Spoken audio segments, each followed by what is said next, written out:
ગુજરાતમાં ફરી એકવાર દુષ્કર્મી આસારામના સમર્થનમાં પોસ્ટર્સ લાગ્યા। આણંદના મહેન્દ્ર શાહ ચોકડી પર આસારામના સમર્થનમાં પોસ્ટર લાગ્યા।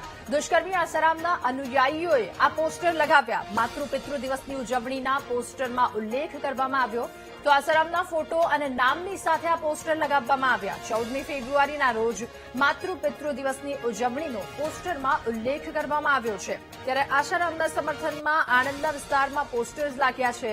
14 ફેબ્રુઆરી માતૃપિતૃ દિવસની ઉજવણી, જેમાં આસારામના ફોટો સાથે આ પોસ્ટર્સ। વધુ માહિતી મેળવીશું સંવાદદાતા ઘનશ્યામ આપણી સાથે ફોનલાઈન પર જોડાયા છે।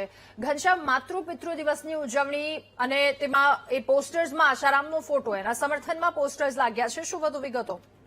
ચોક્કસથી જે રીતે આસારામ જે છે તેની ઉપર ગંભીર આક્ષેપો લાગેલા છે અને આરોપો પણ સાબિત થયા છે। હાલ આસારામ જેલની બહાર છે, ત્યારે મહત્વની વાત એ છે કે આસારામ ને લઈને જે બેનરો આણંદમાં લાગ્યા છે મહેન્દ્ર શાહ ચોકડી, અને તેમાં જે 14 ફેબ્રુઆરી છે વેલેન્ટાઇન દિવસ છે, દિવસને માતૃ પિતૃ દિવસ ઉજવવા માટેની અપીલ કરવામાં આવી છે। આ સાથે સાથે પ્રજ્ઞેશ પટેલ નામના આણંદના વ્યક્તિનો નંબર પણ આપવામાં આવ્યો છે અને આવી રીતે આસારામના જે પોસ્ટર અચાનક લાગતા જ હવે જે આસારામના સમર્થકો છે તેમના દ્વારા પોસ્ટર લગાવવામાં આવે છે, જેને લઈને આવતા જતા રસ્તેથી જોનાર જે લોકો હોય છે તેમને આ બેનરો જોઈને હવે અચરજ થઈ રહ્યું છે। જી આભાર આપનો વિગતો સાથે જોડાવા બદલ।